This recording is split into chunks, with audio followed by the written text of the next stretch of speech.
Hi guys, this is a really urgent for help right now. I've come back to the Blackwood Flats earlier on today, and the stairs on this side has got a horrendous smell on it. Jamie's been out and disinfected the stairs near him, but all from literally the hallway, so I have literally, and my legs have run out of power. I'm really struggling.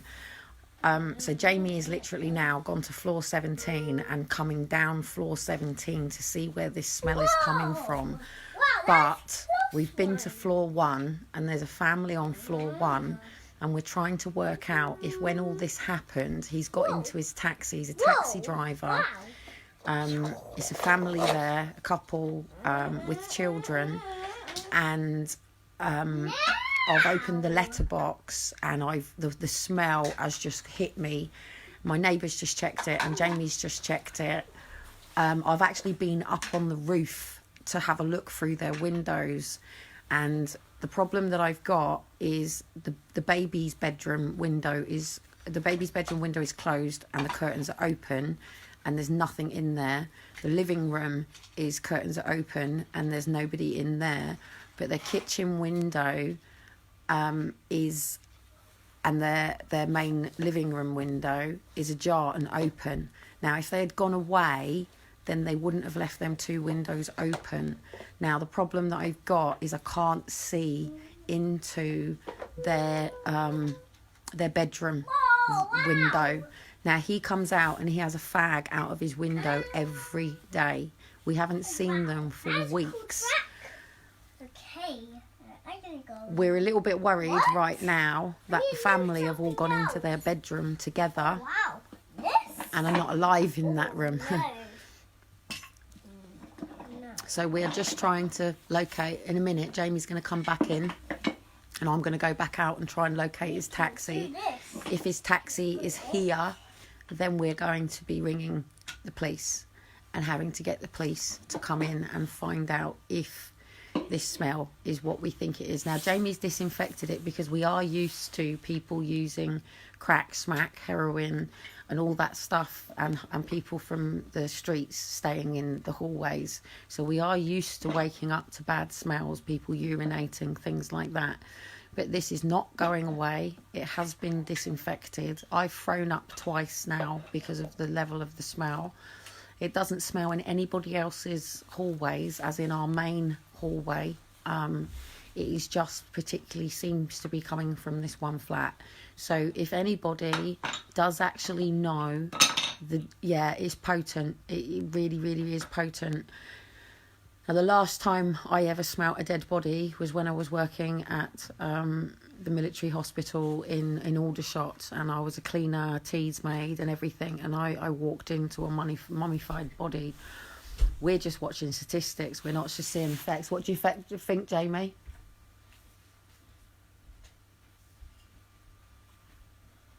Is it coming from that letterbox? Yeah. We've got to ring the police. Is it definitely their letterbox? I've got the smell through their letterbox. Yeah. So you think that the smell is them. Whatever it is, I think it's them. I can't break entry to check because then I'll be done. So I'm gonna have to. Unfortunately, someone might have passed away. Right. Well, I think I don't want to deal with the police coming to my home. Upstairs. So if you ring and give your address, because you've obviously disinfected today, and then you get your dad to also check to see, and if it is coming from that door, then at least. But I can't. Don't forget, people are that scared. It could be a family suicide for all we know. Yeah. I think what we should do is see if we could locate his taxi. If his taxi is here. We're not going to do the police work. What I'm going to do is I'm going to get Dad to check smell, because Dad knows smells and he's seen it all. And if Dad says, yeah, it smells dead, and then I'm going to call the police. Right, well, if we can locate his taxi, because he always parks his taxi outside, I know which one it is, because he's a taxi driver, isn't he? I don't know if you would have seen. I've actually got a headache from smell. What I'm concerned about, guys, is if this is a dead body, then right opposite it we've got another kid, and obviously if this is a dead body from the virus, then that means our block's contaminated now. It needs to be dealt with quick. I won't be long. Just going to get Dad to Go and get your dad to smell it. Let's get a confirmed, double check on that letterbox. Yeah. If it is definitely coming from that letterbox, then we've got no choice. It might even be fire brigade. No, Ambulance, no. Ambulance don't want to go. Who would you ring, guys? No, would listen, ambulance don't want to go in there because if it's a murder, they need the fingerprints to be left there, so the police will go in first. If the bedroom window, if the bedroom curtains were open, then I would be able to have ascertained every room because I've been up. I've been on the roof. Literally, I put the bench up at the side and Eddie held it while I climbed up. So I've literally been and poked through the windows and had a look at the windows. It's just that the bedroom curtains are closed, and they don't. They every morning they get up, all of them curtains are open. The police, I don't start putting things. Well, I'm thinking more of is if it's dead body, then we have to be masked up, so we can't be dealing with it. You said they ain't old upstairs, so the only thing I can think of is a murder. Well, no, let's not put anything on it. Anyway. The smell is the smell. The smell is I need to vile. deal with this properly. Just get your dad to check if it's coming, because they could have just buggered off and left the fish in the house for all we know. But it's the fact that their windows are open at the side, and nobody here would leave their windows ajar. Nobody, not in this situation. You'd lock everything up. You'd lock everything up. You wouldn't. So basically, if I go into my kitchen, I'll lose signal. So basically, we have two ways of opening our window, or three ways. You can open them fully so it comes in how you see, or you can just literally pull them ajar like that. So the two windows that are downside are open like that. And if they had been a family that had been scared, he has a taxi, so he is a taxi driver. Families like that do stick together. He could have literally, we wouldn't know anyone, he wouldn't have to tell anybody. They could have literally have just got in their taxi and gone as a family, packed up, gone, and got in their taxi and gone to families and stuck together. That is one potential option. But if they were, and they are a very common sense family, he's a working family. They are, I don't think they're not, I think I don't know if they're Romanian, they're of another culture. Just 2 seconds, darling, because it's a very serious situation going on right now.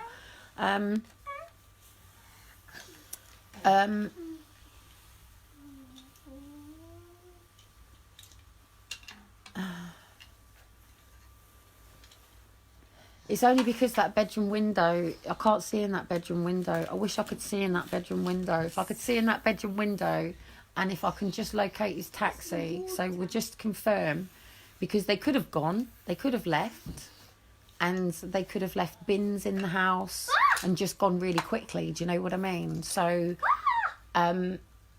and left the windows open because they've just decided to get out of here really quickly. That is a chance.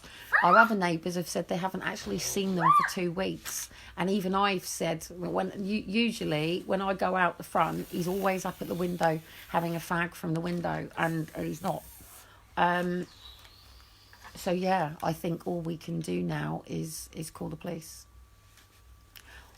I've got no credit. This is the other thing. I've no credit, so we can only ring emergency numbers. But if my bundle's out, that is what I was going to do. I was going to ring the taxi company and say, look, the guy has he reported into work? Has he been in?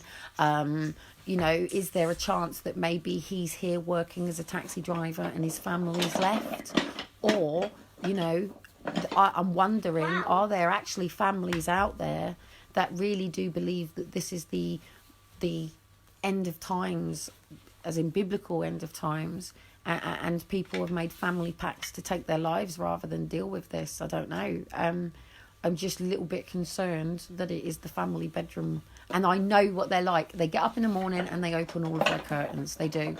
And usually they would go to bed and close all of their curtains as well. So I'm wondering if maybe they've gone to bed during the day and closed the curtains, which is why all the other curtains are open, and obviously are potentially still in there. But I bloody said to the council, please, I begged the council right at the beginning of this. I said, please, just write a letter to everybody to explain what's going on, and go and knock on everybody's doors and explain properly to everybody. Because like when they say you can't go to the beach, yeah, we live by the sea, you know, so that's very different to the people who are, say, travelling 100 miles to go to the beach, you know, that's different. So, and I did say that there's some people really scared in here that have never been out, and there's lots of things going on. So I don't know, it's a waiting game now. I'm hoping to God that they're going to find, like, I don't know, a fish somewhere or something. But Jamie's a fisherman, so if it was a fish, then Jamie... Okay. Actually, yes, Avocab. So I'm sure it's called Avocab. I'm sure he works for Avocab. If anybody can please contact... there's 2 main taxi companies in Portsmouth. If somebody can please get onto them for me now and just say Edgbaston House, and just say you have a taxi driver at Edgbaston House. I can't remember the flat number at this particular point, but just say we need, just ask, I will, whoever is making the phone call, I will give you my telephone number for them to ring me. So if you can get hold of them, and then I will give you my telephone number to give to them, and then they can ring me and I can give some more details. Because if we can just locate whether this family have safeguarded themselves by leaving the premises, then we at least know that they've potentially just left a bin or something in their fridge that they haven't cleaned out. But I know that the wives of this culture are very, very, very, very... They're the sorts that if you went away, they would turn the plugs off, they would pull the plugs out, they would close the windows, they would close the curtains, and they would completely shut down. They would clear the bins out, the house would be immaculate. They would come home to an absolute immaculate house, and that they're that culture. So, yeah. What? Wow. Let's hope it's a fish or something. Let's hope. Let's hope and pray that this is not what we're starting to be a little bit concerned about, because if this is what I think it could be, I can watch the choo-choo. then my whole block's going to get quarantined off, and that's going to be really scary.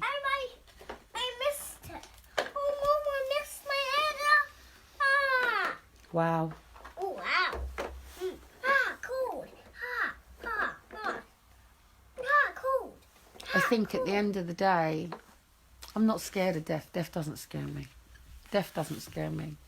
When I first ever got into my little path, I was quite surprised, because I was taught by a guy called Geshe. So I've actually sat in front of the Dalai Lama and Geshe and many of the main sort of Buddhist sort of teachers and things. I spent a lot of my lifetime being raised on sort of Bruce Lee, because I've told you my dad is a sensei master in jiu-jitsu, and most of my family are that sort of way out. And I was raised on the Eastern culture, on like Bruce Lee, be like water, and their sort of philosophies. And I've always loved China, to be honest. I love the Chinese people. Yes, they're communist, but I have always loved, you know. We say, yeah, wow, we say ni hao, don't we? Ni hao soha. But what you've got to remember, if the death toll, if the death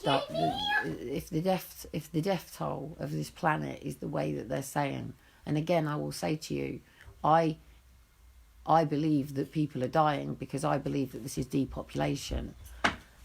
I believe that this is planned depopulation for our water, for our foods, through, you know, many different ways. And and that's not because I'm speculating it. It's because their own seminars, workshops and seminars have said it needs to be done. And back in 2015 there was a massive big war over it, people saying you can't do this, people saying yes we got to, it's the planet needs it. And what you've got to remember is when I said to you I went into this 1% world, Look, Mummy. and it was the 1% teaching. It was there. Yes, darling. Mummy, look. You want the thing on? It was there.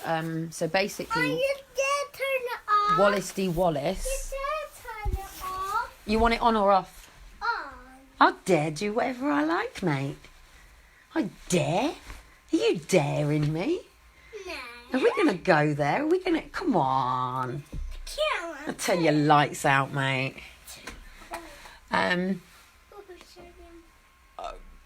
What I was trying to sort of say is,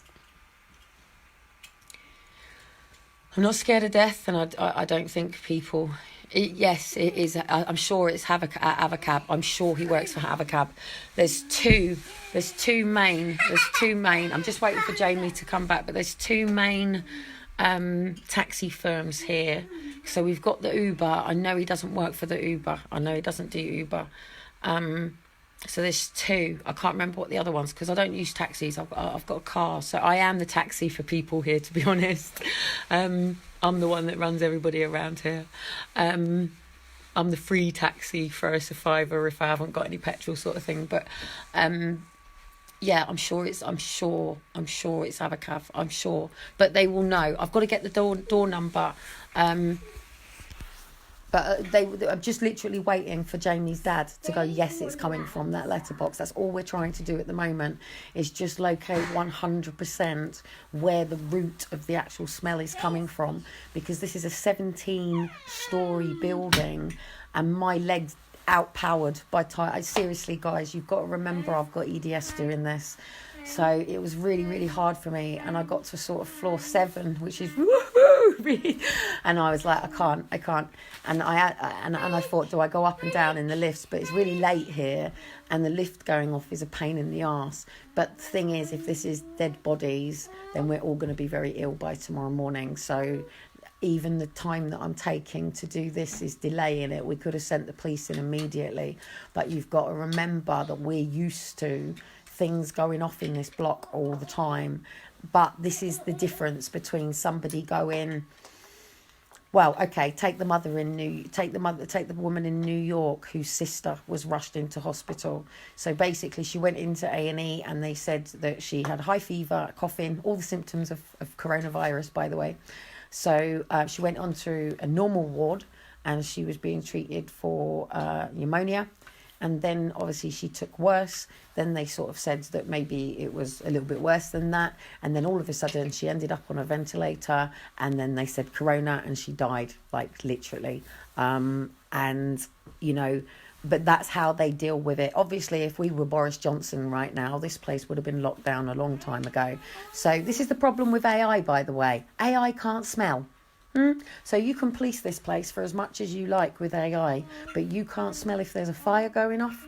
You can't smell if there's dead bodies here. You can't smell if there's crack, weed or whatever. AI can't smell. We can.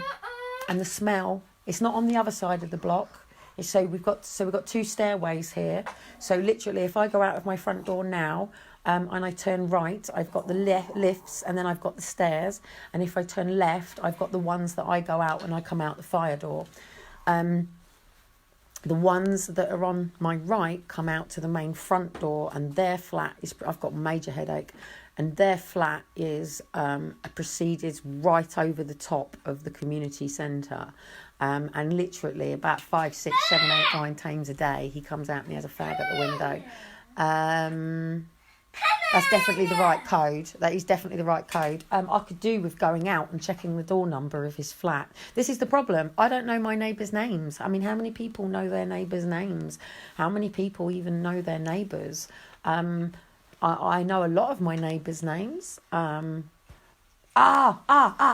It's probably too late. I know somebody else who works at the same taxi firm who probably knows them and of the same culture. I'm sure he's from Afghanistan or something like that. Oh, anyway, guys. All I want to say on this is we're in our flats and we're staying at home and we're doing as government is telling us. And it doesn't matter whether or not this is about China trying to fry us all, and even the UK is talking about it, or whether China is trying to protect themselves, because it wasn't that long ago that China went out and went, look, we are an unvaccinated society and look at us, and now all of a sudden they're going to be the 100% vaccinated country soon. So, you know, everything going on aside, even the fact that what happened on Sunday, I know the blame is being put on the LGBT at the moment. I don't know 100% if it was the LGBT. I haven't had the time to sit down and do the research, because at the end of the day, I knew something was going to happen. I did think it could be that sort of thing, but I knew that what they were going to do, right, I haven't even looked to see if it did happen during communion or anything like that. But at the end of the day, I mean, the amount of people that are going to have been affected by this, because I think the virus went into literally every Sunday church preacher, so even the Pope and everything like that, and literally child porn was basically spammed onto. Fuck off with my reconnection. All it just says reconnecting. So basically in the middle of the service, it was spammed with child porn by the same people who did it to Parliament. So like I said, it's not necessarily Boris Johnson and Parliament that is our problem. Boris Johnson took us out of the EU. Boris Johnson is making sure that the United Nations can't stamp all over us. Boris Johnson is actually keeping us very protected right now, whether you believe this or not. Boris Johnson is actually doing a very, very good job. And he does look like a man who's just weathered a fucking storm and got back to work. So people who are going, he's done really well. Yeah, he has. And he's come straight back and he hasn't stopped, mate. And he's been, you know, I'm sure, you know, people will come out about it a bit later. But, you know, did the man get ill? We weren't there. We can't say. And it would be very, very wrong to say he didn't, because if he did, and he's triumphed that to come back, then he deserves a worthy round of applause. And I would never, ever, ever want to be the person. I am going to say that Boris Johnson either cuts his own hair or has been seeing his hairdresser, though. And we have screenshots from New Year's all the way through to him coming back that prove that Boris Johnson has still been maintaining his personal standards, either by himself. Yes, I'm going to put fire trucks on. No! What is it that you want? Small fire trucks. Tall fire trucks. Not tall fire trucks, no! Okay, explain a little bit better than that, because I just... Small fire truck toys. Elaborate. Small fire trucks. Okay, well, I can type into YouTube. Hang on. Small fire trucks in the bedroom. Oh, you want the ones out of your bedroom? Oh, yeah. Oh, okay. Your fire... Oh. Now, usually, Elijah, I could now go into the bedroom and go and get a box. Bedroom now. Excuse me, don't speak to me like that. I could go into your bedroom and get the box that's got all of the small fire trucks in it, but I can't do that in your bedroom right now because it's in chaos, aren't I? So to try and find these trucks. Anyway, guys, I'm going to go and try and find these trucks. I'll keep you updated. But please, guys, death is not a nice smell. Death is not a pleasant decaying process of a body. Aqua cars. Yes, it is definitely aqua cars. It is. If you can start getting onto it. And Amber, if you can get on to Karen and give Karen my telephone number and just say, we've got to get in contact with me quickly. I need to go and deal with Elijah. He's just banged his head.